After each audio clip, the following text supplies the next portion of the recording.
congressional battlegrounds there is, but still dogged by that controversy in Washington. He did not acknowledge, at least explicitly, that there is Republican criticism of Bill Pulte, but he did say that he plans to interview 5 people for the position. And he said that these 5 people would have deep backgrounds in national security. He said they would be known very well.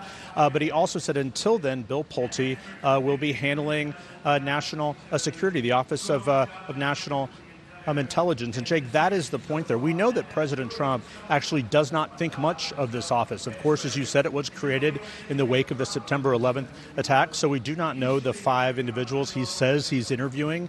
But again, not acknowledging the Republican criticism. Now, he just has taken the stage behind me just a few moments ago at what is billed as a agriculture roundtable. He is stung by the criticism of from farmers, the high price of gas, of fertilizer. So far, he's been talking about the stock market. He's been talking about giving a defense for the Iran war, but he has not yet mentioned this latest criticism at the Bill Pulte level. But Jake, there is no doubt the president is a bit delayed here. He's been doing an interview, we're told, with NBC News on Meet the Press.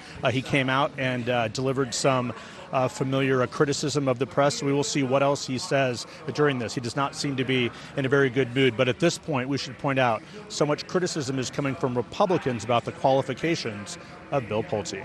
All right, Jeff Zeleny traveling with the president.